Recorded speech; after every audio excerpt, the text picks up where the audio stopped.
Atenção! Esse conteúdo é produzido por adultos, para adultos e não deve ser consumido por menores. Se você ainda não tem 18 anos, nós não damos nosso consentimento para que você continue escutando.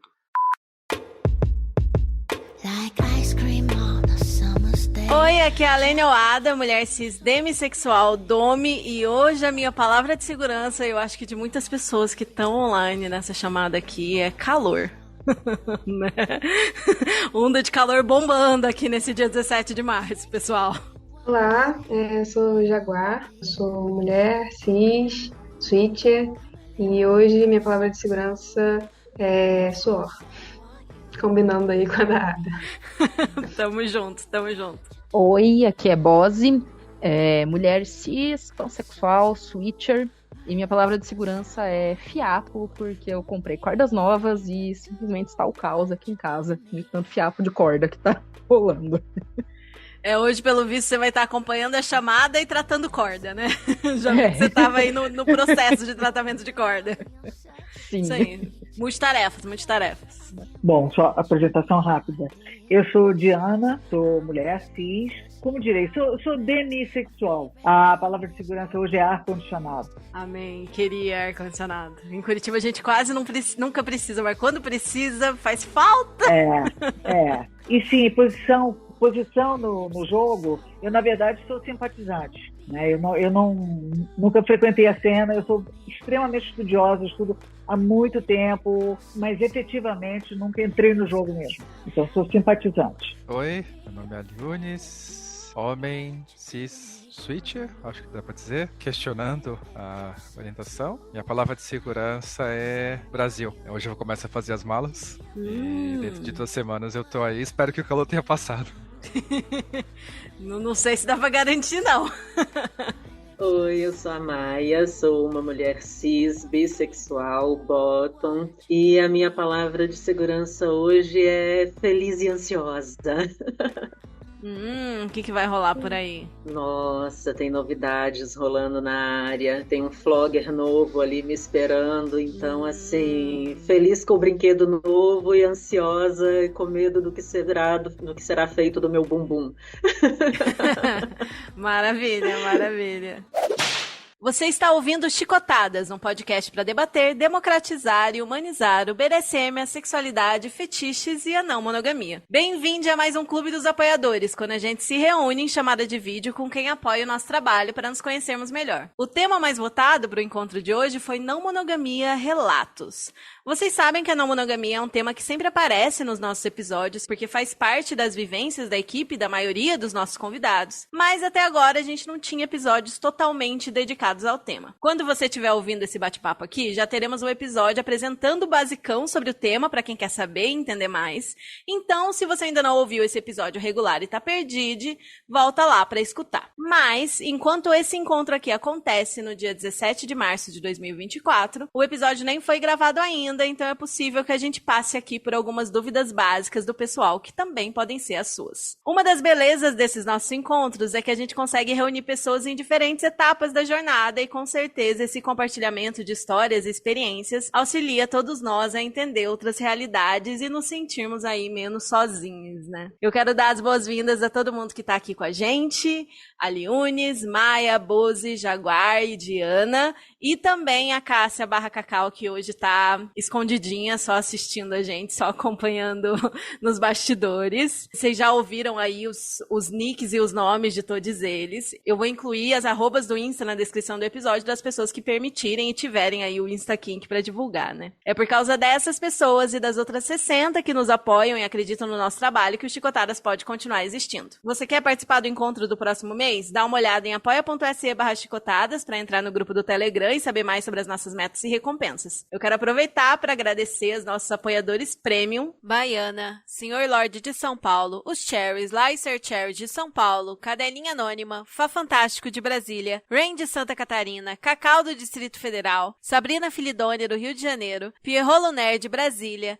Mia F de Brasília e Morena de São Paulo. E também aos nossos novos apoiadores Nébula de São Paulo, Shin de Ribeirão Preto, Cereja de Brasília e Ariana Ana de Salvador. Muito obrigada por acreditarem nos Chicotadas. As nossas reuniões acontecem mensalmente e todas as pessoas que nos apoiam a partir de R$10 mensais podem participar e, a depender dos temas e do papo, os áudios dos encontros podem virar episódios no futuro, depois da gente tirar, claro, todos os papos proibidos e as fofocas que acabam rolando no meio da chamada. E na chamada de hoje, todo mundo que está participando já se apresentou melhor em outros episódios, então se você está mais curioso aí sobre a jornada de alguma dessas vozes que vocês estão ouvindo aqui, volta lá nos outros clubes dos apoiadores que eles já participaram em edições anteriores. E o assunto de hoje é não monogamia, né? Então eu quero conversar com cada um aqui para entender onde vocês estão na jornada de vocês, né? Se vocês se consideram não monogâmicos ou não. Como que foi esse início, essa descoberta, essa identificação para vocês? Alguém se candidata para começar a falar sobre isso? Posso ir, se ninguém quiser. Bom, Diga, Diana, você se identifica como não monogâmica? hoje em dia, sim. Quer dizer, de algumas décadas já para cá, eu me identifico como não monogâmica até politicamente. Quer dizer, eu acho que a não monogamia não depende do número de parceiros que você tem, né? Uhum. Eu, no momento, não tenho nenhum parceiro fixo. Então, eu sou até não gâmica.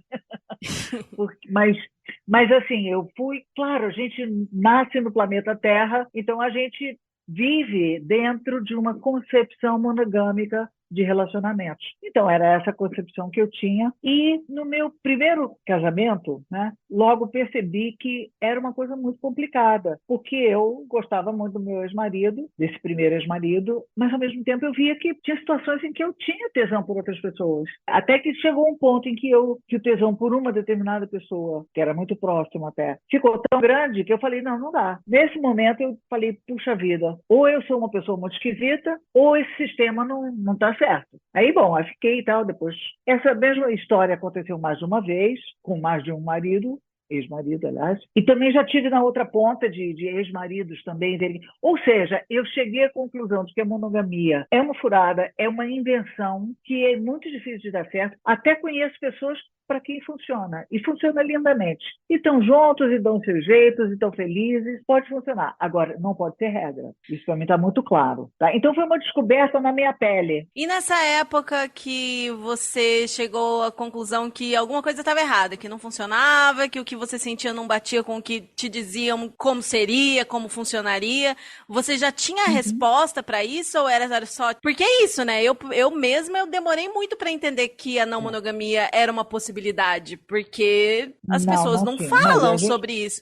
Então a gente só vai pro lugar tipo, eu sou uma pessoa péssima porque eu quero trair, ou eu não posso ter uma relação, ou só me resta ser solteira pra não machucar as pessoas, porque é errado ter atração por outra pessoa enquanto eu tô com uma. Será que eu não amo a primeira? Tipo, toda a confusão mental que faz, e até muito recentemente a gente simplesmente não ouvia falar sobre a possibilidade de viver as relações e enxergar o sistema de outra forma, né? Eu tive a sorte de, nessa época, como eu já estava me encaminhando para uma faculdade de psicologia, conheci algumas pessoas ligadas à psicologia e conheci Regina Navarro Lins, que é a pessoa que batalha pela não monogamia, foi a pioneira, a primeira pessoa que falou disso, lá nos anos 70, 80. Então foi a primeira pessoa de quem eu ouvi falar de não monogamia. E achei isso, gente, faz todo sentido o que ela está falando, mas outras pessoas não, e até hoje ela é muito combatida, inclusive. E em que época, mais ou menos, que você fez faculdade? Já foi naquele momento que você entrou em contato com outras possibilidades ou demorou um pouco? Não, eu fiz faculdade nessa época em que eu estava me separando.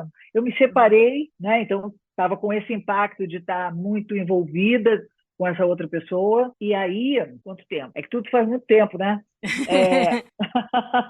Mas logo eu não sei.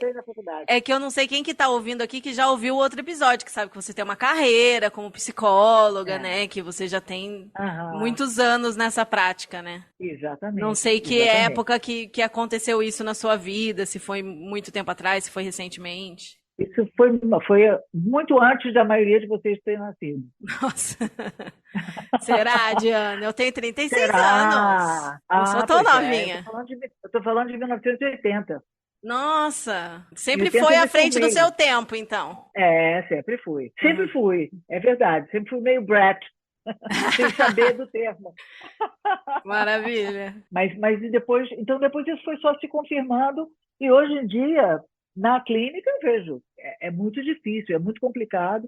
E Por isso que traição é uma coisa tão pesada, porque rompe com uma crença que está na raiz do que as pessoas acreditam. É muito interessante a gente observar, né? Porque a minha chegada e a minha descoberta da não monogamia passa exatamente pela mesma sensação que você teve. Aquela sensação de que eu devo estar quebrada, tem alguma coisa dentro de mim que não funciona. Porque que sempre que eu começo a funcionar, dá certinho, tá com um namorado que eu gosto, uma pessoa que é bacana, que tem tudo para o relacionamento avançar, aparece uma outra pessoa que me chama a atenção tanto quanto, mas que não me faz ter o desejo de não estar com aquele outro. Não muda o plano que eu tinha antes com a outra pessoa. E aí eu tinha constantemente a sensação de que eu estava quebrada, que alguma coisa não funcionava dentro de mim, porque não era possível que todo mundo dava conta de ficar sozinho com uma pessoa só, de se estabelecer, de criar essa rotina, esse vínculo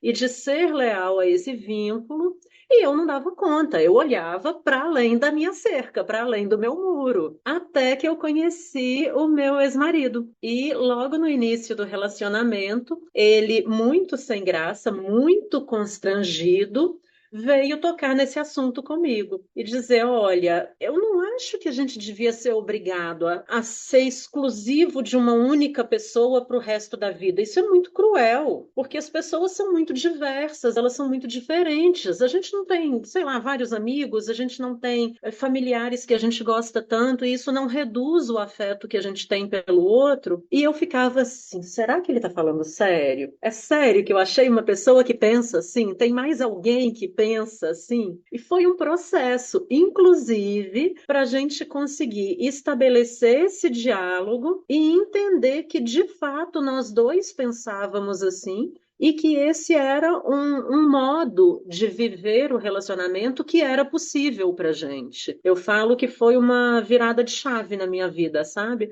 A minha vida existe antes e depois dele, antes e depois da maneira como a gente conseguiu construir esse relacionamento, que durou aí nada 15 anos. Quer dizer, não é um negócio que é fogo de palha, assim, vamos fazer porque eu tô interessado no vizinho, então eu venho com esse discurso, justifico a minha puladinha fora e volto. Não, não é isso. A gente conseguiu construir um relacionamento pautado nesse princípio, claro que com altos e baixos, com todas as dúvidas que a gente tem, com todos os momentos em que a gente tem que parar, sentar, consertar a rota, com tudo isso, mas que funcionou, né, por 15 anos e que foi, assim, muito, muito especial. É muito interessante porque logo no início do nosso relacionamento, antes da gente começar a conversar sobre, antes dele quebrar o gelo e me procurar para dizer desse assunto, eu li algo justamente da Regina Navarro, falando sobre o assunto. E aí pensei, cara, não tô tão fora da casinha assim, é possível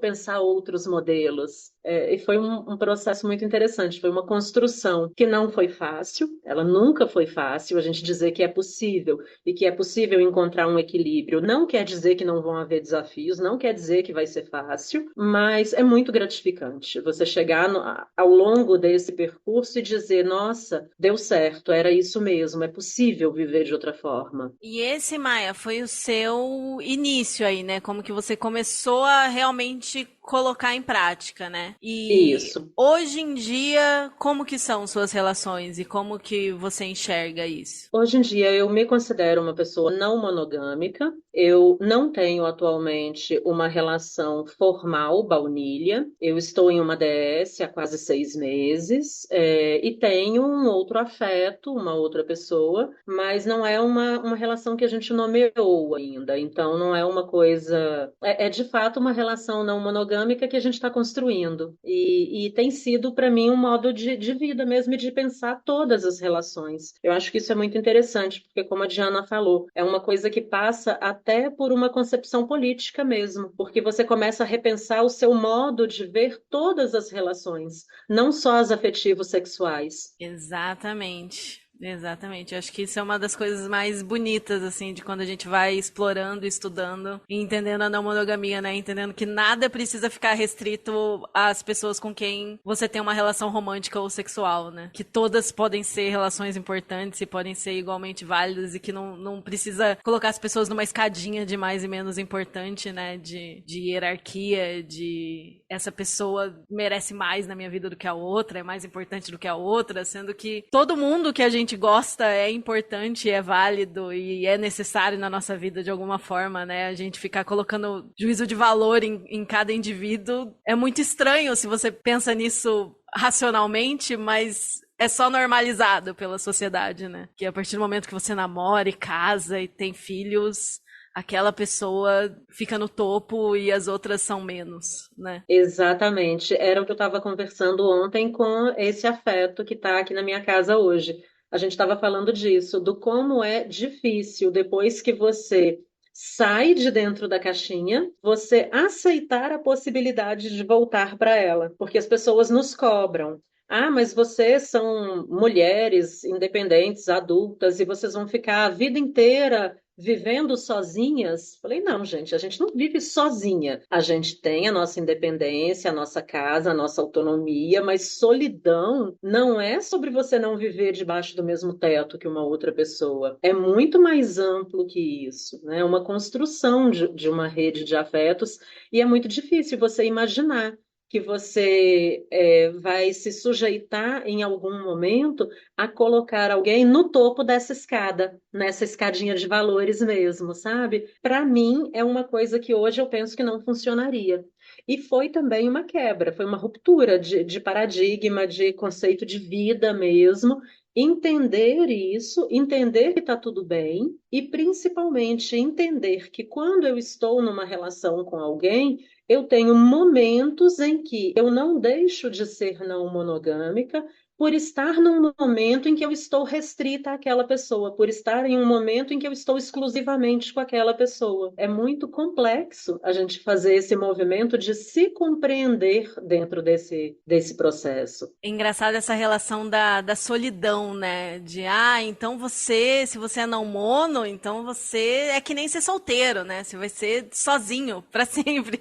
A gente sabe que é muito pelo contrário, mas é curioso a gente pensar que a gente pode ser relegado a esse lugar de, mas você vai ficar sozinha? Quando, na verdade, a gente tem a possibilidade de desenvolver várias relações afetivas, sejam amorosas, sejam, enfim, independente do tipo de vínculo, que são relações que a gente valoriza, que a gente alimenta e que a gente é comprometido, e que isso, de certa forma, pela sociedade em geral, é visto como ser mais sozinha do que ser comprometida a alguém que você passa o tempo inteiro junto e que você faz tudo junto e a partir do momento que essa relação acaba, né? Essa que é a verdadeira solidão, a pessoa que não alimentou as amizades direito, não alimentou outras relações na vida dela de uma forma, e aí, do nada, essa relação acaba, seja por alguma coisa trágica, seja porque a outra pessoa simplesmente não quer mais, ou a outra pessoa desiste, quer separar, e aí, como que você fica no mundo, né? Essa pessoa, pela concepção das pessoas, seria menos sozinha do que a que tem várias relações, sendo que a solidão verdadeira é essa, você fica sozinho no mundo. Quem que tá por você quando você só tem uma relação importante e essa pessoa falta?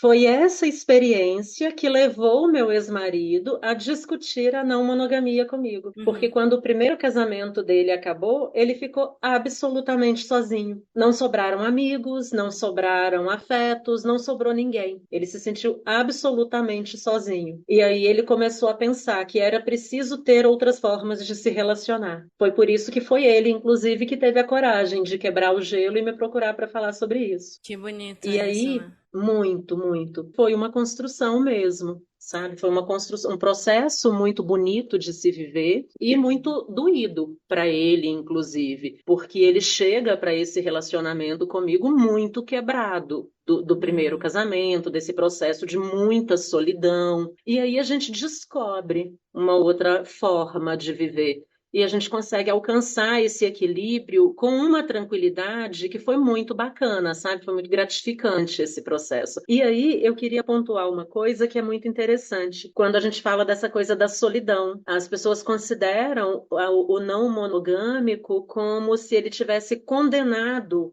a ter uma velhice solitária, por exemplo. você vai ter uma velhice solitária, você não vai ter ninguém morando com você para cuidar de você. E aí, quem garante que você, estando numa relação com alguém fixo dentro da mesma casa, numa relação monogâmica, vai ter alguém para cuidar de você? Quem garante que as coisas são permanentes? Elas não são. Essas formalidades não te garantem uma companhia para o fim da vida. É muito mesquinho, na minha opinião, é muito pequeno você reduzir a ideia de que você precisa ter um relacionamento no modelo tradicional para garantir uma companhia e um cuidado. Isso não é uma garantia de nada. De forma alguma. Às vezes, muito pelo contrário, né? Se você tem várias relações significativas, você tem uma rede de suporte, uma rede de apoio forte, é muito mais fácil, muito mais provável que você tenha pessoas por você no seu futuro. Exatamente. Assim como não faz sentido quem defende a ideia que você tem que ter filhos pra alguém cuidar de você da velhice. Tipo, esse é o motivo pra você ter filho? Sério? Porque se eu não tiver filho, quem que vai cuidar de mim quando eu tiver velho? Tipo, peraí, é pra esse motivo que você quer colocar uma pessoa nova no mundo, sabe? Tem tantos outros motivos pra você querer ser pai, querer ser mãe, enfim. Mas tem muita gente que bate nessa tecla, né? Tem. E é exatamente isso que eu estava conversando com esse afeto aqui ontem. Estava conversando com a Babi aqui ontem sobre isso. A ideia que as pessoas têm de que você precisa ter filhos para ser cuidado, você precisa ter um marido para você ser cuidado. Nada disso é garantia de ser cuidado. O ser cuidado na velhice é uma discussão que passa por outras questões, que passa por saúde, que passa por políticas públicas, passa por um outro campo de discussões que não tem nada a ver com o modelo de relacionamento. Totalmente. A gente estava falando da não mono e da mono, e eu estava aqui lembrando que muitas vezes essa coisa do casamento monogâmico, em que a pessoa se afasta de tudo e fica vivendo só naquele montinho ali, aquela bolinha ali formada pelos dois, quando se separa, é um tormento enorme, e eu acho que a monogamia, nesses termos, assim, é uma das grandes causas dos relacionamentos tóxicos, porque a pessoa faz de tudo para não separar, então suporta até o limite inimaginável a companhia de uma pessoa que você já não quer, ou que não quer daquele jeito, mas você tem que ficar, e aí você se submete a coisas que você não quer. Porque Era isso que eu ia falar. Porque a gente aprende, a gente é ensinado que o maior fracasso do mundo é sua relação não dar certo, né? Você tem que fazer de tudo pra ela dar certo. E muitas vezes as pessoas se fecham só ali entre elas, nem conversam direito com quem tá fora daquela relação pra ter uma visão de fora de que tem alguma coisa errada, né? Até mesmo isso. E o pior é que no modelo tradicional, e que aparece, mas a gente vê muito, eu vejo muito em consultório, né? E também entre as pessoas amigas menos, mas eu vejo muito no consultório. Era muito comum, e acho que ainda é um pouco, nesse ambiente em que a gente vive, nesse contexto em que a gente vive, a monogamia funciona unilateralmente, né? Então, uma pessoa fica ali suportando o que já não quer mais, porque o outro se deu a liberdade de então ir ter outros contatos, outros afetos e tudo mais, mas no sigilo, que nem sempre é tão sigiloso assim. Então, eu acho que a não monogamia é uma resposta para acabar com a hipocrisia. A monogamia, ela possibilita muito mais facilmente que as pessoas vivam de uma forma hipócrita, dissimulada. Sim. Não tem nada mais monogâmico do que a instituição da amante, né? Sem a monogamia, como que vai ter amante, traição? Exatamente. E ao mesmo tempo, muitas pessoas tratam a não monogamia como se fosse algo que é tóxico para a mulher, né? Sendo que historicamente, a monogamia não foi nada justa com as mulheres. Vai destruir a família.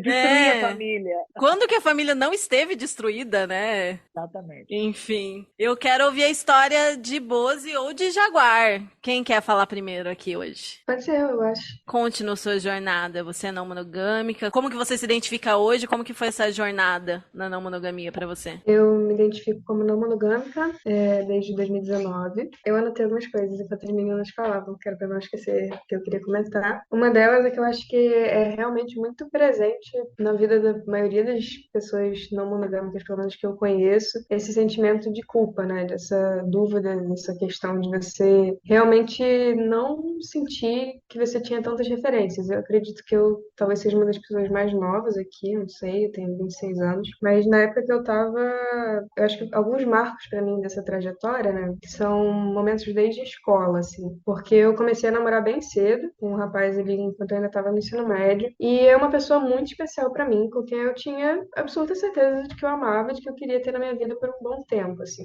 Só que ainda assim eu me apaixonei por outra pessoa. Então acho que para além de essa questão de a gente cair muitas vezes no lugar de ter o desejo por outros, não é só isso. Muitas vezes também é sentir que você tem um amor por outras pessoas, né? Acho que muitas vezes quem está começando a estudar na monogamia ou está olhando de fora, coloca muito sempre nessa questão de um desejo estritamente sexual, né? Como se, beleza, você ama uma pessoa, mas você tem desejo por outras. Só que não é necessariamente só isso, né? E não que ser só isso seja um problema, mas não é necessariamente só isso. E para mim não foi. Então eu tinha muito uma frase que eu ouvi em vários lugares, agora eu nem sei se ela é de algum lugar específico ou não, mas já se você se apaixonou por uma segunda pessoa, quer dizer que você não amava a primeira de verdade. E aí isso ficava catucando na minha cabeça, e ao mesmo tempo, porque eu sempre fui muito certa de que não é verdade. Eu amo essa primeira pessoa que eu me apaixonei. Existia uma certa dúvida de o que fazer então com essa certeza se ela não cabe em nada do que eu tenho à minha volta, né? E eu sempre fui aquela adolescente muito certinha, que tirava 10 em tudo, que era o sonho de todos os professores. Então, para mim, ser também um modelo de namorada, até para além da pessoa que estava comigo, era algo que eu levava como um peso nas minhas costas também. De ser a namorada ideal, não só para a pessoa que estava comigo, mas ser a namorada ideal para os professores que eu tinha, para as coordenadoras da escola, para minha família, para minha família diante de um irmão mais velho, 8 anos mais velho, que estava num relacionamento de 12 anos com a primeira namorada, que também era um relacionamento que funcionava muito bem, que eu tinha como modelo para mim. Então, esse rapaz, por quem eu me apaixonei em seguida, né, ele me colocou num lugar que não foi um lugar bom. E não pelo nosso relacionamento, não por ele, não por mim, mas exatamente por conta de todas essas questões da monogamia, né? E aí acabou que a gente se enredou num relacionamento que era muito abusivo de ambas as partes por conta dessas questões. Eu sou da área das artes, eu sou atriz, e eu acho que é muito disso de eu não assumir ele como ele queria, porque, na minha visão, isso não podia acontecer, já que já tinha outra pessoa nesse lugar. Era brincar com os sentimentos dele, era um teatro, já que eu era atriz, então ainda para mim caía num lugar de estar misturando todos os meus sentimentos com aquilo que eu ainda estava construindo na minha cabeça de ensino médio, que eu queria como carreira, como profissão, e colocar isso num lugar negativo. E ao mesmo tempo que eu entendo que isso não era... Eu entendo que isso fazia muito sentido na cabeça dele, já que ele também não tinha referência. Então foi um relacionamento que se tornou muito abusivo de ambas as partes, assim. E essa coisa de se ver nesse lugar, ele te acusava dessas coisas? É isso? Dentro da relação? Essa coisa de, você tá sendo atriz? Ou era você que sentia esse peso? Eu acho que era muito mais eu que sentia. Uhum. Toda a confusão por causa de como a relação começou e como estava funcionando ali na época. Sim. Entendi. E aí foi uma situação que eu acho que na época eu não entendi e continuei sem saber sobre não monogamia, sobre nada disso, e eu encerrei exatamente porque estava sendo uma relação abusiva. E isso passou muito tempo. Então não foi essa problemática e resolução seguidas, né? Eu parei de falar com essa pessoa em 2015 e eu só fui me entender como não monogâmica em 2019. Então existe um grande lapso aí temporal até eu entender por que realmente que eu tinha tantas certezas que não se encaixavam com aquilo que eu vivi. É até engraçado assim de pensar, né? Porque eu sempre falo que a monogamia me causou muitos problemas, mas quando eu me construí enquanto pessoa não monogâmica, eu estava num ambiente muito tranquilo, porque eu saí desse relacionamento abusivo em 2015, só que de 2015 para 2019, eu passei momentos muito tranquilos, assim. Eu conversei abertamente sobre o que eu tinha passado com o rapaz que estava comigo e que continuou comigo e que ainda está comigo. A gente está indo aí para 12 anos juntos. Então, você ainda tá com o namorado do ensino médio? Tô. Que loucura! Entendi. Estamos aí. Viajamos, inclusive, comprei esses dentes maravilhosos em Buenos Aires. Vocês não estão vendo a chamada, não estão vendo o rosto de Jaguar, mas ela está com Isso são. Como é que chama esses dentes de vampiro? De São presas? presas. Presas. Ela tá com duas belíssimas presas nos Muito caninos dela. obrigada. Mas enfim, aí eu acho que essa minha construção e essas negociações, todas essas conversas, né, sobre não monogamia, elas chegaram pra gente, né, tanto pra mim quanto pra ele, num momento de muita tranquilidade, onde nosso relacionamento estava muito estável, onde eu já tinha entrado na faculdade, já estava ali perto de sair, inclusive. É engraçado pra mim pensar também que eu não tive referência de escritores, de pessoas, de outros relacionamentos, quando eu parei para pensar, acho que sou não monogâmica, né? Na verdade, eu acho que para mim foram principalmente o fato de que eu tinha saído de uma escola foi a única escola que eu frequentei na minha vida. Então, assim, todos os amigos que eu tive, família, nunca me mudei de casa, tudo foi sempre muito construído meio que desde sempre. E aí eu acho que quando eu saí da faculdade, e para mim existia muito essa preocupação de será que quando eu sair da faculdade realmente essas pessoas vão permanecer na minha vida? Os meus amigos, as relações que eu construí aqui dentro? E eu acho que a partir do momento que eu saí e essas relações continuaram, se fortaleceram, se modificaram, eu acho que para mim a não monogamia veio muito forte, principalmente não por eu ter uma referência, conhecer um primo, conhecer um amigo que tinha X ou Y namorados, mas eu acho que é muito porque eu percebi que eu me sentia profundamente amada.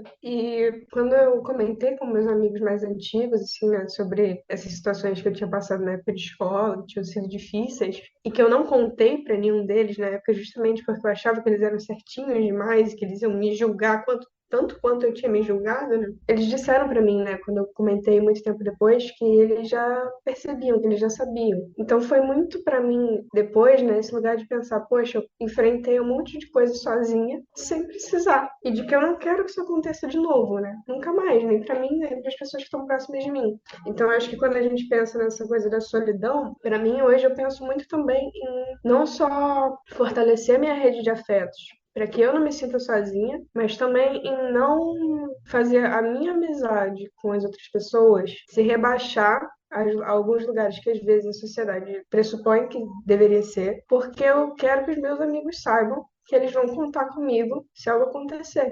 E não que eles caiam no mesmo lugar que eu caí, de passar sozinhos por alguma coisa porque achavam que eu não estava disposta para ajudar. E aí, para mim, isso vai em lugares até às vezes muito bobos, assim, do tipo, vamos sair. Vai sentar minha amiga, o namorado, eu, tem mais uma pessoa. Essa pessoa vai embora. Aí tem aquilo, né, da sociedade. Ai, já agora vai ficar de vela. Foda-se, vou ficar mesmo. Que coisa. Por que o namorado aqui da minha amiga é mais importante do que eu? Vou ficar. Se ele quiser ir embora também, ele vai. Se ele não quiser, ele não vai. Eu tô aqui vivendo o meu momento com a minha amiga. Por que que as amizades, né, elas sempre têm esse lugar de ter que dar espaço, ter que ceder, ter que paparicar o relacionamento romântico de alguém que tem uma amizade com você, se a pessoa tá te dando lugar, né? Também tem isso, né?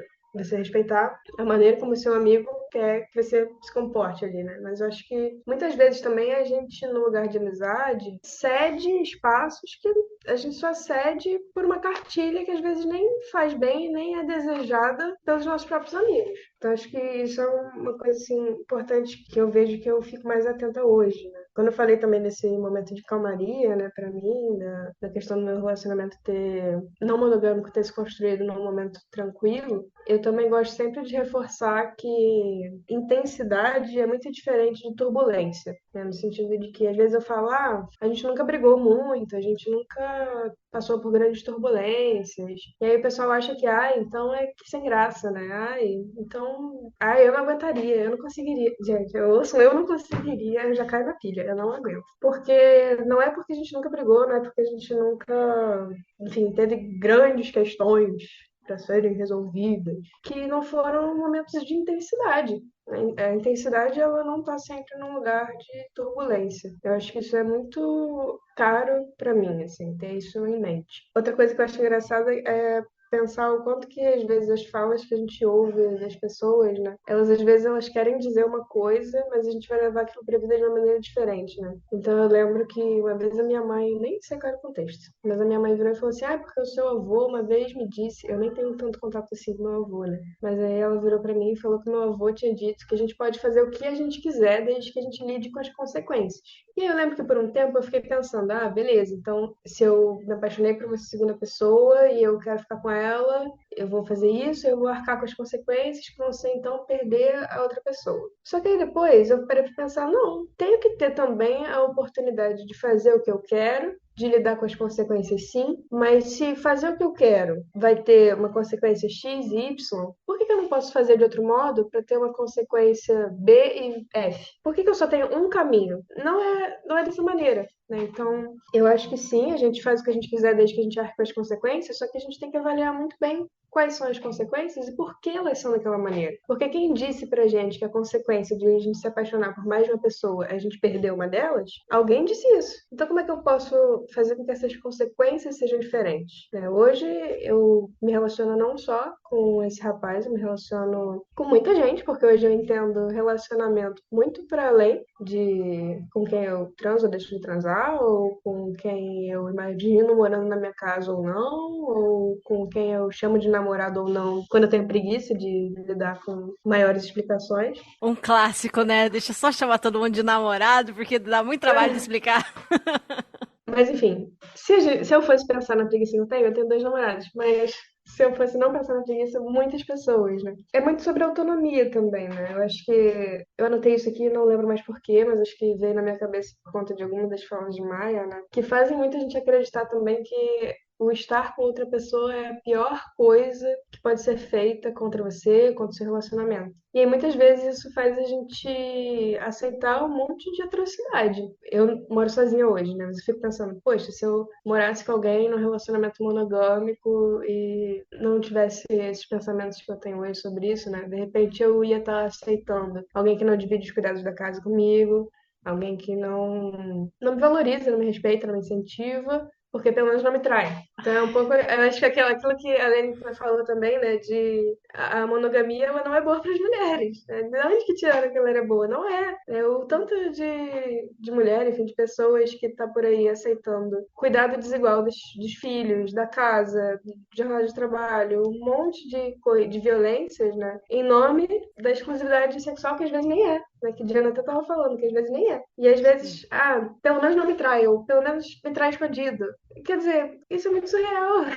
E você ainda tem que agradecer, né? Porque, sei lá, lava uma louça no mês, tira o lixo da casa, né? Ajuda, faz o mínimo do mínimo, mas veja bem, ele é um homem direito que não está te traindo. Então tá, eu tenho que ajoelhar e agradecer aos céus porque pelo menos não me trai, sendo que eu tô sobrecarregada e me fudendo em todas as outras áreas, Antes sabe? me traísse, né, caralho? Antes me traísse e fizesse a parte dele, sabe?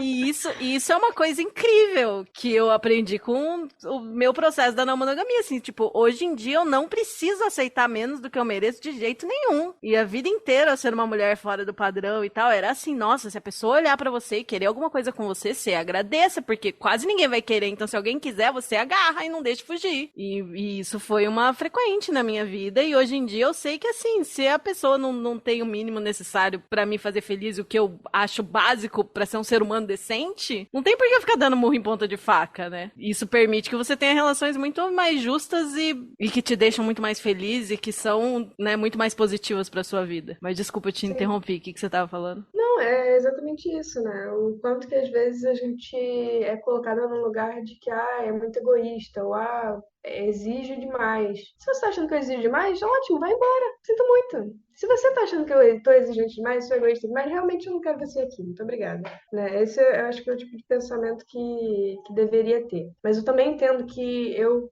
tenho isso um pouco mais claro para mim, porque eu tenho um recorte econômico, um recorte de raça, que não é o mesmo de muitas outras pessoas, né? Então também não dá pra gente achar que, todo mundo vai ser não monogâmico da noite pro dia tranquilamente, porque, nossa, é tão fácil. Cara, não é. Também não dá pra gente virar pro nosso amigo monogâmico e sair soltando esse monte de informação, esse monte de coisa. Eu acho que é muito mais o acolhimento primeiro, né? O estar disponível pra rede de afeto primeiro e a pessoa vai caminhar se ela quiser, no tempo dela, do jeito que for dela, porque não vai ter uma regra para isso. Não vai ter uma história só, inclusive, muitas vezes o que você pensa racionalmente não vai acompanhar o ritmo do que você tem de emoção. Então, já tiveram amigos que me procuraram como referência em questões de não monogamia, que é muito estranho para mim, assim, na verdade, mas que me procuraram porque, meu Deus, minha namorada falou que queria abrir relacionamento, mas eu não me sinto bem com isso, e o que você acha que eu devo fazer? Eu vou abrir porque ela quer. E aí eu falava, não faça isso, né? Você não pode tomar uma decisão dessa por outra pessoa. Se um dia você quiser fazer isso por você, mesmo sabendo que vai ser difícil, ótimo, vou te apoiar. Se você quiser um dia, nunca na sua vida, ser não monogâmico,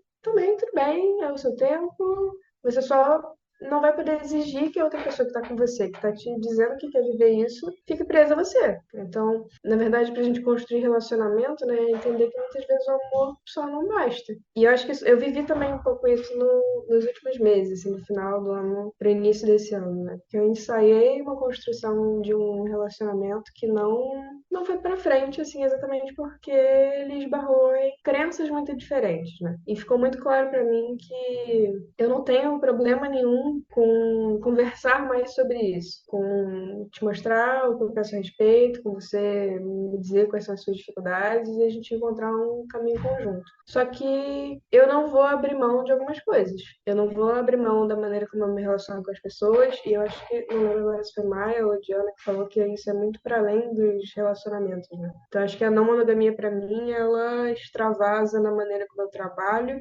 na maneira como eu quero me comportar profissionalmente, na maneira como eu quero me enxergar como parte da natureza, na maneira como eu tenho os meus vínculos com a minha família, com todo mundo. É muito comum, né, que o pessoal pressuponha que a não monogamia é superficial. Só que, para ser bem sincera, eu não sei de onde que saiu esse pressuposto, porque para mim isso não faz o menor sentido. Sei lá, não sei por que o dar certo tem que sempre ser o continuar estático, porque senão não é muito crível na realidade, né? É muito abstrato isso. Eu acho que essa ideia da superficialidade vem da ideia de que não monogâmicos pegam todo mundo e não criam vínculo com ninguém, que seria mais ou menos como ser solteiro, que é uma mentalidade muito comum.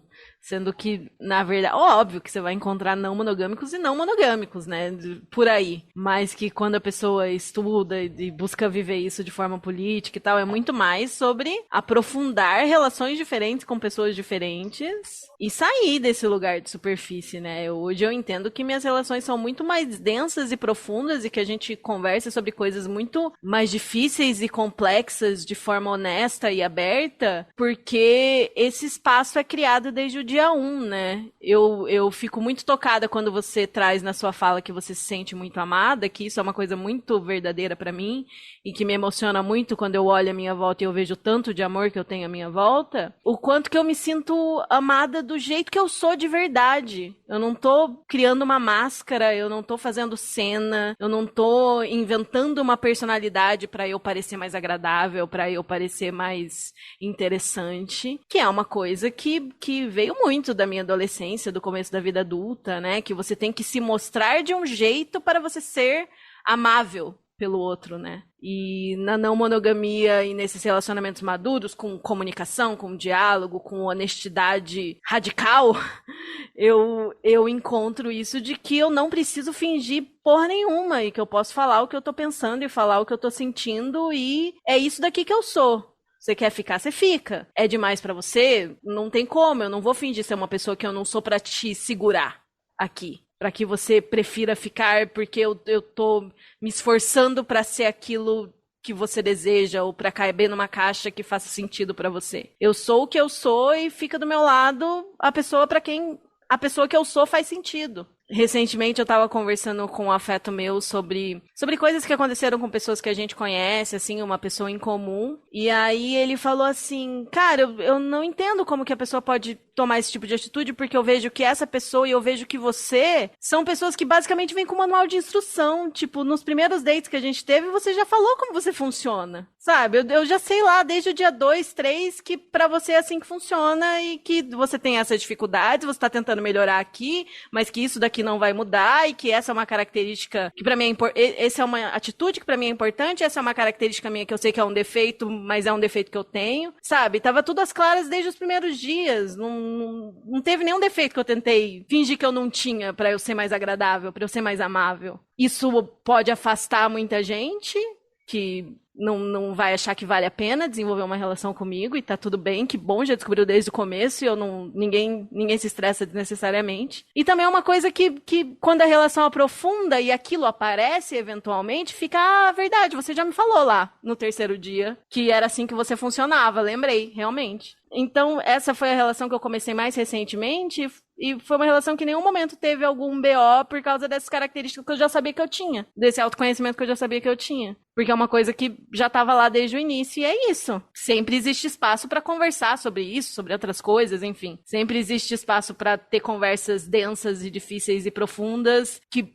podem ser difíceis e podem ser exaustivas, por exemplo, mas também podem ser deliciosas e tirar um peso da gente, né? Eu acho isso muito bonito, que é uma coisa que eu vejo que alguns relacionamentos monogâmicos têm, mas que a maioria dos que eu já vi por aí fogem desses lugares, né? Não sei se é a sua experiência. Sim, acho que sim. E eu acho que tem também um pouco essa construção, né, de autonomia, de autoconhecimento. Ela não só é muito importante para a monogamia, como ela se fortalece muito com, né? Porque eu pego alguns exemplos, por exemplo, quando eu comecei a me relacionar mais com a companheira que eu tô hoje, né, eu entendi muito sobre algumas das críticas que o meu companheiro fazia a mim. Porque eu brinco que a gente tá numa escadinha de algumas coisas, né?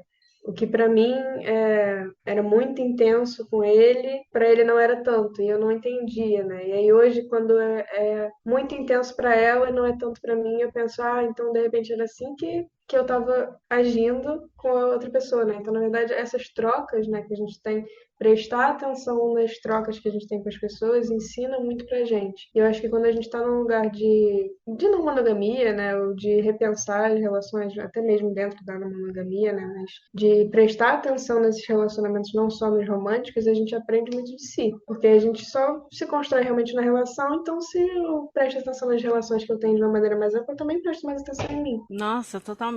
Eu brinco, porque quem ouve o podcast sabe que eu tive uma fase de bloqueio sexual, de não me relacionar com ninguém, tal, anos, assim, da minha vida. Eu fui retomar ali com 28, 29 anos. Eu passei dos 19 aos 29 parada, praticamente. Então, eu voltei a me relacionar de um jeito que eu tinha um conhecimento muito básico, muito inicial, tinha coisas básicas que eu não tinha experiência de como me relacionar. E no início, na primeira relação que eu tive nessa época, foi um desastre, porque assim, eu senti que de certa forma a pessoa se aproveitou do fato de que eu não tinha repertório, sabe? Foi uma relação tóxica, assim, dos dois lados também, como você citou na sua experiência. Só que quando não demorou muito, assim, eu acho que eu fui muito sortuda nesse lugar de repente eu consegui desenvolvendo relações, assim, tipo, demorou um ano, demorou uns 2, 3 anos e tal, teve a pandemia no meio, mas quando eu comecei a realmente estabelecer relações, foi uma coisa que fluiu muito mais fácil do que eu imaginava, que eu considero que eu tive uma certa sorte, assim, das pessoas que eu fui aprofundando a relação ou fui conhecendo nesse meio tempo. E eu vejo que esse período aí, que eu realmente fui estabelecendo relações mais saudáveis, foi tipo um intensivão de relacionamento, porque é isso, quando você se relaciona com uma pessoa só, você conhece aquela pessoa só, e os conflitos que você tem com aquela pessoa e como a sua personalidade é daquela pessoa combinam ou contrastam, né? Quando você tá estabelecendo vínculos profundos com mais de uma pessoa, cada pessoa vai ter uma questão com você, cada pessoa vai ter uma qualidade, cada pessoa vai ter um defeito, que pra mim serviu como um intensivão, assim, tipo, hoje eu me sinto capacitada a aconselhar, ouvir, né, tipo, auxiliar pessoas nos relacionamentos delas, sendo que 6, 7 anos atrás, eu não sabia como era ter 0,1 unidade de relacionamento, mas eu sinto que foi realmente um processo acelerado por causa das diferentes perspectivas, diferentes experiências. Então, aconteceu recentemente de alguém próximo ter uma questão com casamento e tal, vir conversar comigo, e aí eu dar aqueles conselhos ali que eu já tô acostumada a ouvir em podcast, ou a dar a outras pessoas, ou ver outras pessoas vivenciando, e a pessoa virar e falar, nossa, quando que foi que você virou assim tão conhecedora de relacionamento? relacionamentos. Nossa, você dá uns conselhos bons, né? Obrigada. E eu, tipo, intensivão da não monogamia que chama isso. Que foi meio o jeito que eu me senti, sabe? Porque pra cada situação que me apresentam, eu praticamente tenho uma experiência pessoal de tipo, o fulano funciona um pouco assim. Como a gente resolveu essa questão foi desse jeito. Ou,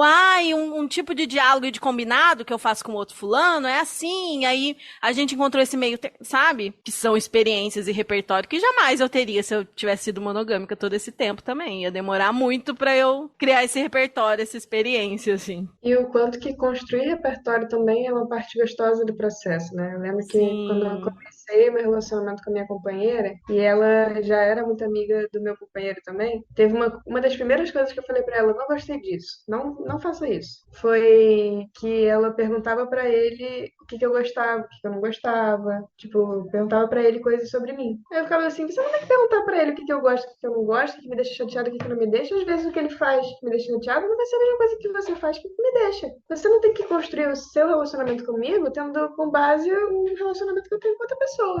Você tem que virar pra mim e perguntar: você está se relacionando comigo ou com ele? Né? Então, construir também junto com o outro vai ser sempre diferente e é gratificante também, seja para as coisas boas, seja para os desafios. Né? Sim, totalmente. Muito legal.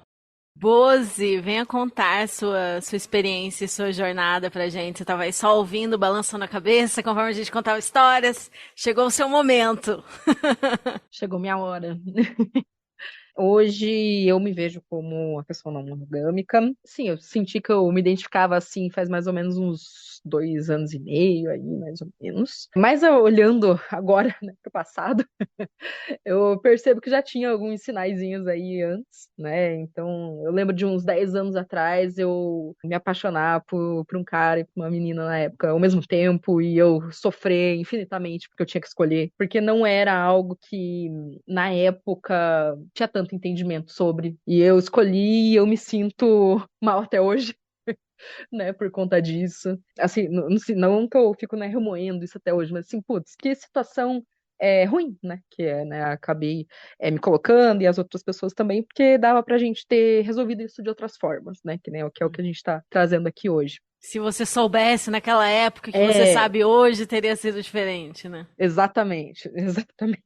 E aí também olhando assim um pouco mais pro passado, acho que identificar assim os períodos que eu estava mais envolta assim numa rede de afetos mesmo, assim, em grupos de amigos com uma amizade assim muito forte, muito positiva, né, daquele grupo unido e realmente dos momentos que hoje assim olhando para trás era que eu mais me sentia amada. Isso também acho que quando eu penso na monogamia eu penso muito nisso, assim, de você realmente estar conseguindo dar ali a mesma importância, né, ou tentar estar dando a mesma importância para todos os tipos de relacionamento que você tem, né, seja romântico, sexual ou não, né, você está conseguindo viver isso ali na plenitude. E aí, uns 2 anos e meio atrás, mais ou menos, eu comecei a estudar mais, né, sobre o assunto, mas acho que algo que também me pegou muito é que, como toda visão monogâmica, ela acaba sendo algo um pouco mais idealizado, né, assim, eu preciso achar o meu parceira aí pra vida, né? E essa pessoa tem que fazer XYZ, ela tem que ser boa nas tarefas de casa, ela tem que me ouvir, o sexo tem que ser legal, sabe? São tantos requisitos ali, e aí eu via que eu começava a me relacionar com as pessoas e às vezes algumas coisas eram completas e outras não, e eu me decepcionava, eu falava, não, esse daí não é o parceiro pra vida toda, né? Realmente as pessoas aqui não dá, vamos pra próxima, e aplicativos ali, né? E num certo momento eu parei assim, eu falei, cara, eu não quero estar descartando essas pessoas da minha vida. Existem pessoas ali que, beleza, pode não ser o meu parceiro para a vida toda, aí, entre aspas, mas são pessoas que elas são muito legais, que eu gostaria de ter minimamente uma amizade com elas, gostaria de sair com elas, né, ter um relacionamento ali romântico, sexual, mas sem ter essa visão ali, né, de que eu vou ficar com ela pro resto da minha vida. E aí acho que algo começou a mudar dentro de mim, sabe? De, assim, cara, não tá legal isso, né, de descartar pessoas. Isso é consumir pessoas, né, de uma certa forma. De certa forma que eu também fui consumida nessa vida, né, que a gente sabe que nem todo mundo tem uma responsabilidade para isso, né, os solteiros, né, que às vezes não, dependendo da pessoa, claro, né, não liga ali para outra pessoa com que tá saindo, né. E será que eu também não era essa pessoa? né? Então, realmente comecei a trazer isso pra mim, né, e repensar todos os meus relacionamentos, né? Aí, realmente, o que né, se um relacionamento romântico sexual é mais importante do que outros ou não. Tava também numa época complicada que eu não tinha uma rede, né, aí de afetos, de amizades, enfim, bem consolidada. Então, isso também me fez repensar muita coisa. Foi uma decisão que foi feita, que não foi dentro de um relacionamento principal, né, digamos. Tinha tido experiências, sim, de, né, estar com outras pessoas e ter ali uma atração sexual por outras, mas isso não, né, antes, né, isso não foi um estopim, né, para ter essa discussão da não monogamia. E hoje, como que você se identifica? Como que você vive suas relações? Como que isso é presente na sua vida? Hoje eu me enxergo como não mono mais poliamorosa, com alguns afetos aí desde então, algumas algumas vivências aí. Já caí em algumas questões aí da não monogamia, né, de casais procurando, né, unicórnios ali. Experiência de trisal.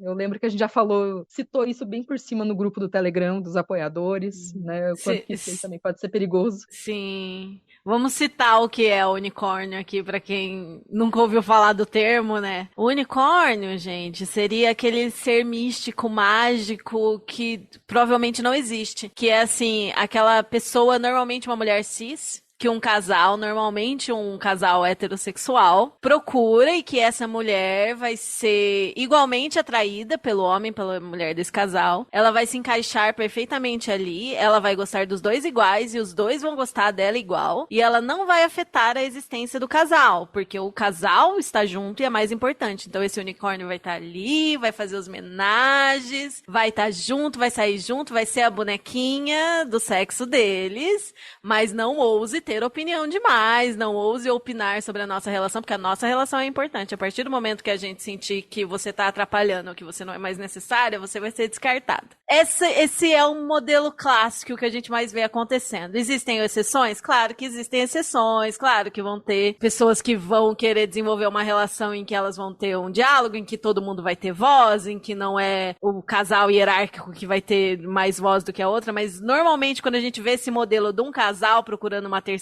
pessoa, que seja uma mulher, bissexual, é essa caixinha de ser místico e perfeito que não existe e é uma forma de objetificar pra caralho essa pessoa, né? E muitas pessoas vão tipo, pessoas alossexuais que curtem homenagem, que são bissexuais, podem curtir esse tipo de dinâmica. O problema é quando isso é apresentado como uma meta de vida, né? Uma meta de relação e tal, de um jeito que a terceira pessoa tá sempre em desvantagem, né? Exatamente.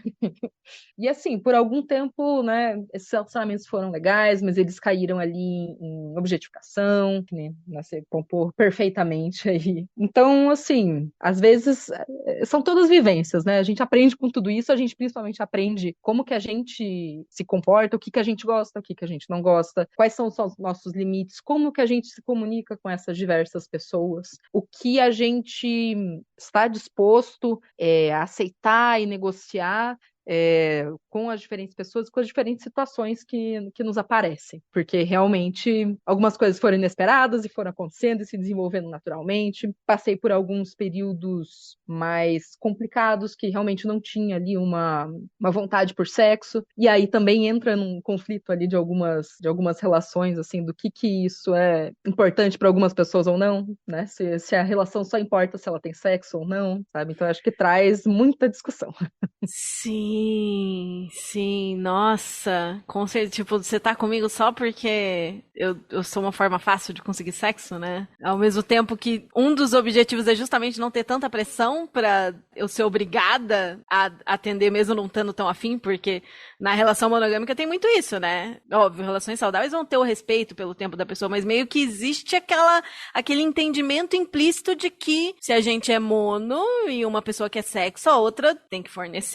Pode não ser toda vez que a primeira quer, mas, pô, se a primeira tá com muita vontade e a outra nunca vai estar disponível, não dá também, entendeu? Sexo é importante no relacionamento. Sim, sexo é importante no relacionamento, mas assim, se é a grande coisa que mais importa, e que se você não tem aquilo, a relação não vale de nada, tem algum equívoco aí, né? E essa é uma pressão que a gente não precisa ter na não monogamia, né? Porque é isso, com os parceiros que eu tenho, a oscilação de libido e de vontade varia muito. Tem épocas que eu tenho mais de um parceiro disponível e que eu poderia só marcar e pronto. Tem época que é uma incógnita, porque tá cada um numa situação de libido e de situação mental. Tem época que ninguém tá afim. E tá tudo bem, e nenhuma relação precisa ruir por causa disso, né? Mas, infelizmente, acontece muitas vezes, inclusive na não monogamia, quando a pessoa tá nessa só supervalorizando a suposta disponibilidade de mais sexo, né? Sim, eu acho que assim que é importante, né, pontuar.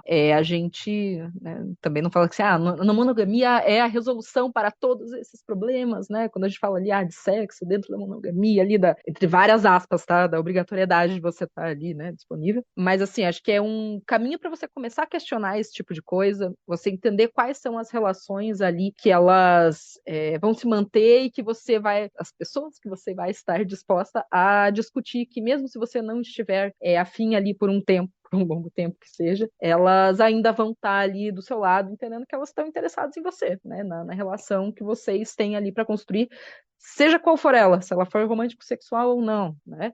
Eu acho que isso aí também é algo que a não monogamia traz, assim, que é um aspecto bastante positivo. Não espere isso de todos, todo mundo está no seu processo construindo aí, né, para chegar nesse ponto em comum, imagina, mas é algo muito legal que a não monogamia traz. E até eu estava nessa discussão, né, sobre sexo ou não sexo, né, nas relações, estava conversando com uma amiga, né, falei, não, porque tal pessoa é meu afeto e tal, mas vocês saem muito? Eu falei, não, a gente conversa bastante, a gente já teve alguns episódios ali, sexo ou não, mas a nossa relação não gira em torno disso. Aí outra pessoa me perguntou, mas essa pessoa é realmente seu afeto? Gente, é claro. Não, a presença ou não de sexo não é algo que vai definir a minha relação com aquela pessoa. É realmente a profundidade dessa nossa relação. Então, pra mim, né, essa pessoa é meu afeto e tá tudo certo, gente.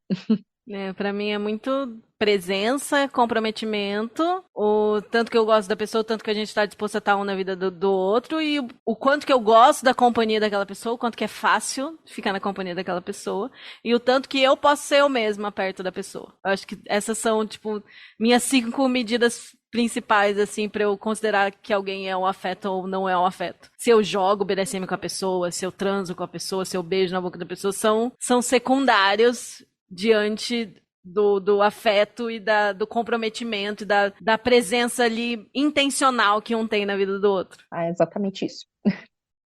Queria conversar com a Aliunes agora. Ele disse no início que não ia falar muito, porque não tem tanta experiência, tanta vivência. Tem alguma coisa que você quer comentar depois de ouvir todo esse papo que a gente teve até agora? Então, tem algumas coisas, né, que... eu tenho um pouquinho só para falar, e depois de ouvir isso tudo é curioso, porque vários pontos que eu fui ouvindo aí, eu fui olhando e fui lembrando, né, de coisas que eu passei ao longo dos relacionamentos. Eu meio que entrei nessa história de não monogamia do jeito errado, porque eu estava num relacionamento monogâmico que durou 3 anos, e em determinado momento começaram a acontecer algumas coisas que, assim, um relacionamento era bom, mas tinha alguns aspectos desconfortáveis, né? E essa situação, né, eu fiquei muito desconfortável, mas o que mais me deixou assim foi um assunto sobre o qual eu não conseguia conversar. E aí logo nesse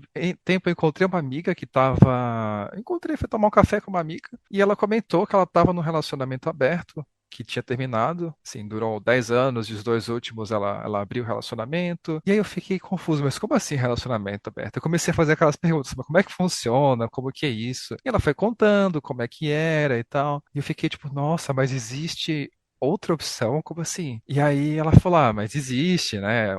Né, que você tá mais de uma pessoa, mas você conversa sobre como é que vai funcionar, como é que vai ser os limites, como é que vai ser o arranjo. Aí conversa se tá bem, se não tá bem, se vai mudar, se vai manter. E aí eu fiquei, tipo, muito impressionado, principalmente pelo fato que ela falou, é uma coisa que se conversa, e você conversa várias vezes, você checa. E aí eu pensei, nossa, é o que eu preciso pra mim. Então, Eu achava que o que eu precisava era um relacionamento não monogâmico porque eu queria um relacionamento que eu pudesse ter DRs.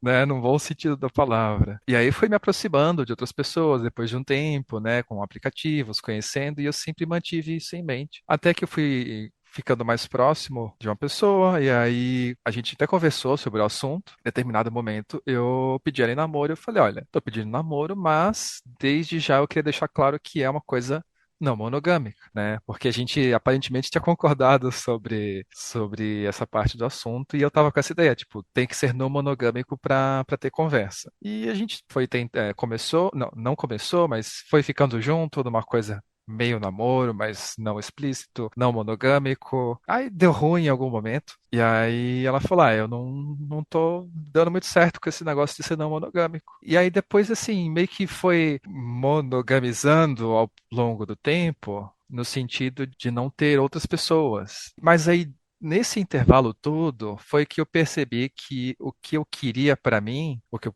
gostaria, não era entre aberto e fechado de fato, era um relacionamento onde eu pudesse ter uma conversa, né, onde houvesse conversas, tipo, olha, tá bem, não tá bem, que tô sentindo falta disso, queria conversar sobre isso, que era uma coisa que eu não tinha tido. E aí era uma coisa que a gente tinha. E também, como tinha dado ruim, do treta, e quase acaba, não acaba, volta, não volta, aí eu pensei, também eu tava numa fase da vida em que eu não tava com muita energia pra muita outra coisa e não tinha nem sentido a parte sexual não monogâmica, porque eu não estava nem procurando mais ninguém. Então meio que ficou subentendidamente monogâmico, né? Era aberto, mas eu não estava ligando muito. A história ficou um pouco confusa, mas essa foi meio que minha experiência, só que aí o que eu percebi eu me sentia confortável na ideia de ser uma coisa não monogâmica, uma coisa aberta, onde pudesse ter outros afetos. Ela não se sentiu tão confortável, né? Mas eu percebi, eu pude atestar que funcionou bem,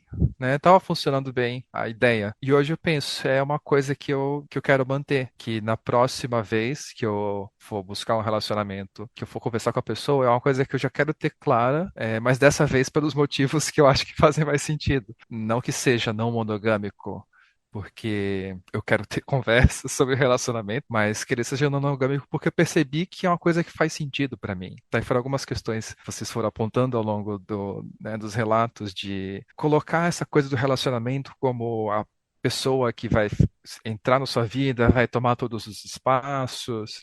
A minha primeira namorada, eu lembro que uma vez eu fui conversar alguma coisa com ela, eu falei, mas não sei o que dos meus amigos. E ela virou e falou, mas eu não sou seus amigos. E eu achei aquilo tão assim, como assim, sabe? Na minha cabeça eu pensei, mas você não tá acima dos meus amigos. Você tá, assim, por que que tem que ser separado? Por que que eu tenho que deixar de ver os meus amigos só porque eu tô com você? Então, pra mim, essas coisas fazem sentido, né? E eu quero ter uma coisa equilibrada, de não ter justamente não ter essa pessoa que vai entrar, que vai tomar todos os espaços de forma subentendida, porque, por exemplo, quando esse relacionamento recente que dessa confusão entre monogâmico e não monogâmico, quando ele acabou, uma coisa que eu tinha com ela era que ela normalmente era a primeira pessoa para quem eu falava das coisas, as novidades, tirava as dúvidas, pedia conselho. E aí, quando acabou, e aí aconteceu uma situação na minha vida, eu pensei, eu queria perguntar. Eu falei agora, não posso perguntar, né?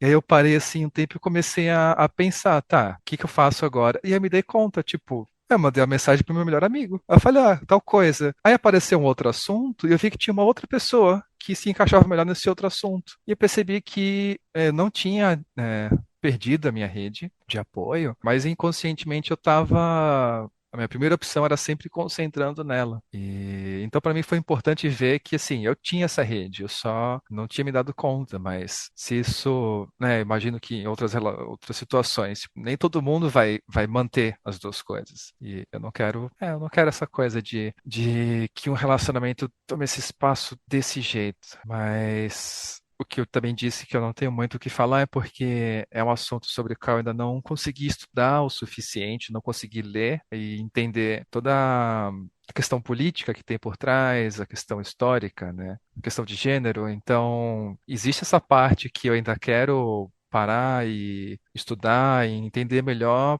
para eu poder meio que firmar um pouco desse meu posicionamento de forma mais estruturada, né? Poder dizer, olha, agora existe esse aspecto e que faz sentido. Legal, legal.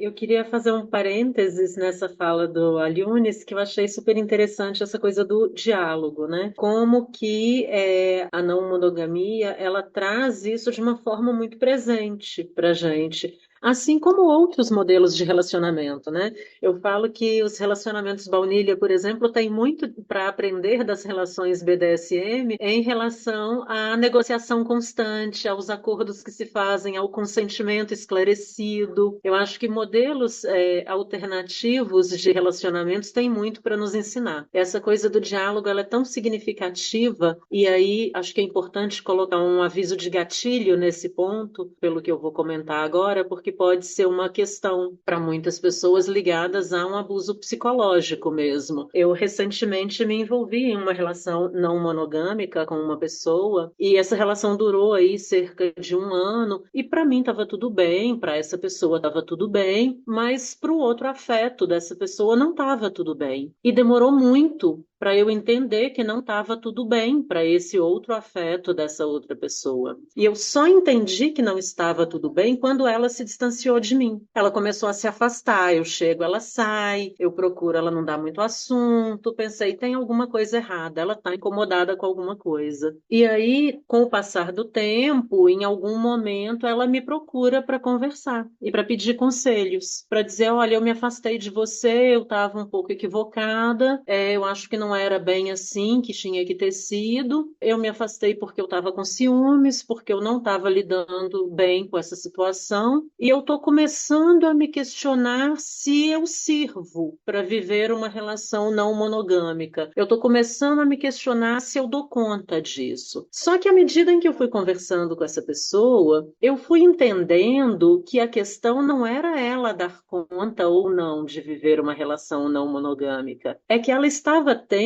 todas as dúvidas, todas as inseguranças e todas as questões dela invalidadas por esse parceiro que nós tínhamos em comum. Ah, você está me questionando porque você não é madura o suficiente. Você está me questionando porque, na verdade, você é monogâmica. Você não serve para estar nessa relação. Não é, peraí, vamos sentar aqui e vamos entender o que está te incomodando. O que é que a gente pode fazer? Que caminho a gente pode construir daqui para frente? Não. Mas aí eu acho que é importante a gente fazer essa reflexão e fazer esse alerta, porque assim como tem todo esse potencial de reflexão, né, que a não monogamia nos coloca, tem também, infelizmente, muita gente se valendo equivocadamente desse rótulo, seja intencionalmente ou não, para validar uma completa irresponsabilidade. Uma irresponsabilidade afetiva com o outro, uma irresponsabilidade na construção de vínculos, né? E na compreensão mesmo do seu papel dentro desses vínculos. Acho que isso é uma questão assim que tem me atravessado muito, sabe?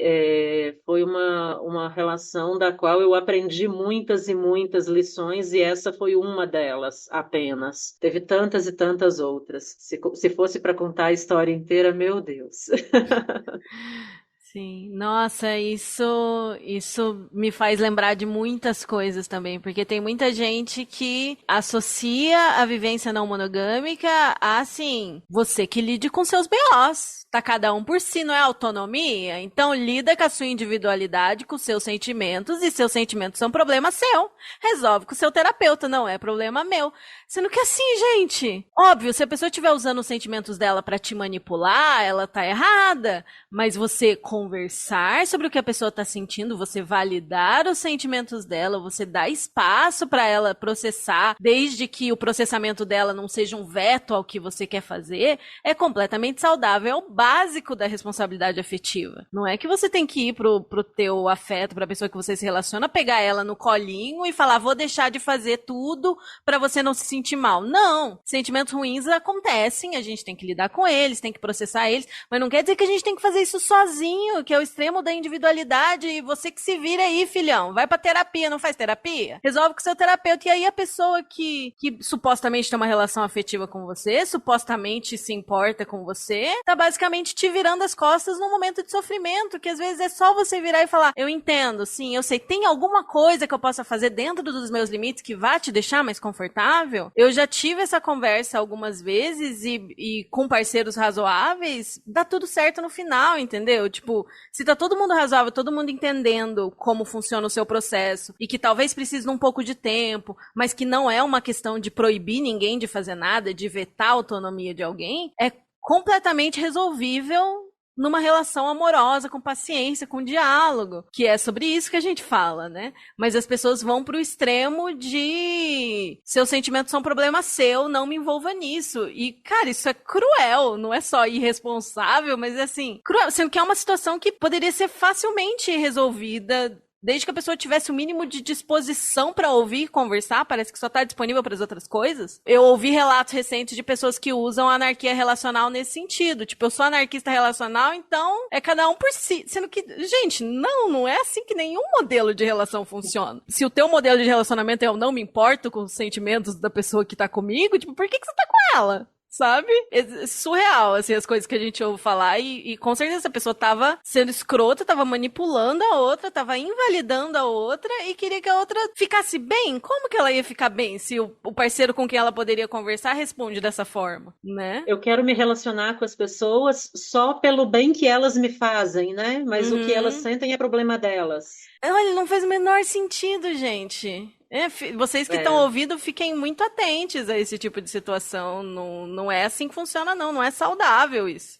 Só complementando tudo que você já pontuou muito bem, Ada, mas assim, principalmente nos relacionamentos monogâmicos, a gente não foi ensinado a lidar com ciúmes e com insegurança da maneira devida, né? E também a receber, né, essas críticas. Então, por exemplo, na minha história, né, não posso falar pelos outros, mas eu percebi que às vezes o que faltava era muito uma afirmação da outra pessoa. Eu estou saindo com fulana, mas, cara, eu gosto muito de você, eu te acho ótima, eu te acho maravilhosa, tá tudo bem, sabe? Eu comecei a ter as primeiras experiências de conversão a partir do momento que eu me sentia extremamente segura com outra pessoa, eu sabia que ela gostava de mim, eu sabia que ela me admirava, e que ela estar com outras pessoas também, isso não me ameaçava de forma alguma, isso não ameaçava o sentimento que ela tinha por mim, né? Então, acho que realmente a gente repensar e aprender a lidar melhor com esses sentimentos que a gente tem, claro, né, a partir de uma ótica que todo mundo vai ter uma comunicação ali, né,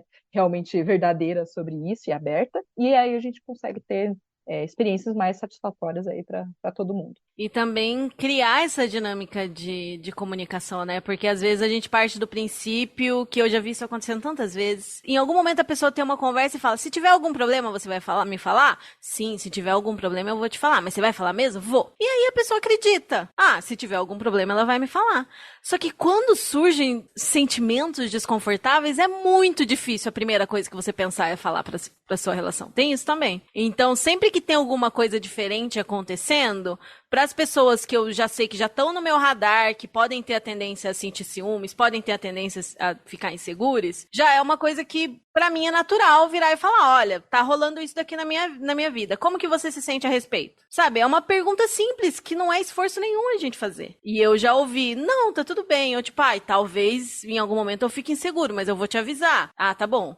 Sabe, ter essa abertura, criar o espaço seguro pra pessoa poder se manifestar também, porque a gente não é ensinado a fazer isso, né? É muito mais natural você ir segurando o sentimento e sufocando, até o momento que ele explode, ou até o momento que você quer tomar uma decisão drástica porque tá dolorido demais. Sendo que se você coloca pra fora e você dialoga e você pede validação, sabe? Não é problema nenhum. Eu já fiz isso inúmeras vezes. Tipo, me lembra por que você gosta de mim mesmo? Ou, nossa, hoje tô carente, tô precisando de validação. Rola, sabe? Não é vergonha nenhuma. Óbvio, você não vai usar esse recurso todo dia, que também chega uma hora que pode ficar chato. Mas você tem que saber seu próprio valor, trabalhar sua autoestima e tal, mas nos momentos que você precisa, nos momentos que tá difícil, por que não ter essa abertura, né? Por que não essa honestidade? Nossa, ai, fico nervosa com esses relatos, assim. E uma coisa que eu queria puxar do relato do Ali Yunis toda a questão do diálogo, que Bozi falou também, mas como em uma relação o problema era que não se podia sequer falar sobre o problema que existia na relação. Eu não sei ainda como eu vou cortar, então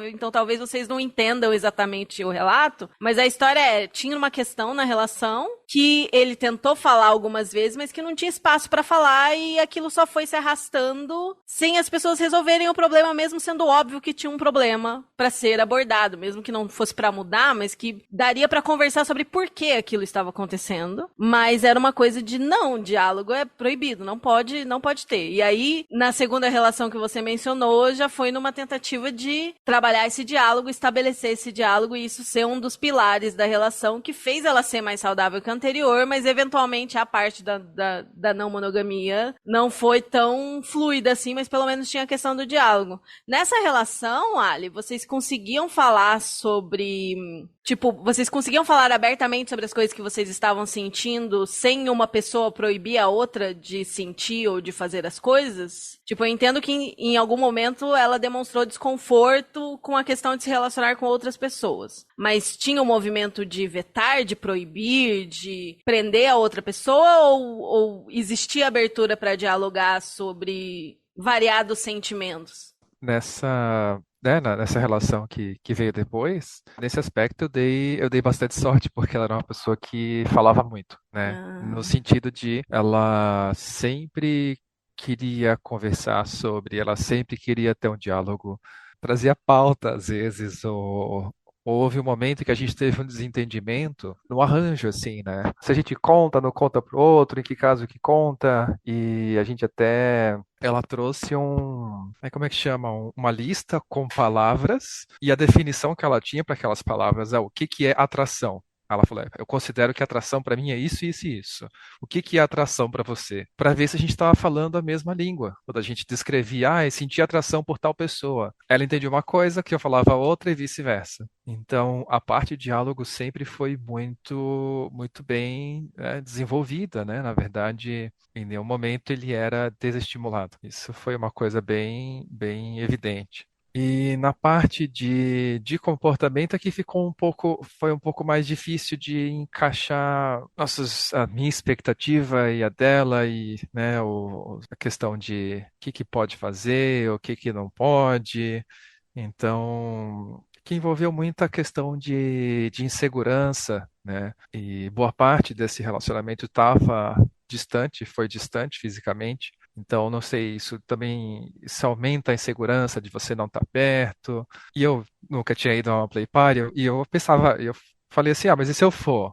Se você for e se você fizer tal e tal coisa com a pessoa, mas você pode fazer, mas você não pode manter contato com ela, do tipo, você faz e vai embora, sabe? Não pega número, nunca mais vê na vida. Pensei, nossa, mas isso é estranho, isso sou estranho, então... Sendo que tem o próprio princípio do aftercare, né? Que não daria pra você simplesmente nunca mais falar com a pessoa depois de jogar com ela, tipo... Tem que pelo menos ter a checagem, né? Então... Tinha esses atritos, né? De o que pode fazer, até onde pode ir. E eu entendo que boa parte disso aconteceu porque estávamos os dois aprendendo ali, meio que tateando assim, como que funciona esse negócio, né? Porque tanto para mim quanto acho que para ela também. Era a primeira vez que a gente estava tentando algo assim, vamos ver como é que funciona isso. Mas em relação ao diálogo, sempre funcionou muito bem. Legal, legal. Interessante, né? Foi um passinho de cada vez, né? Quem sabe na próxima você tem o diálogo e a abertura para negociar coisas distintas também, né?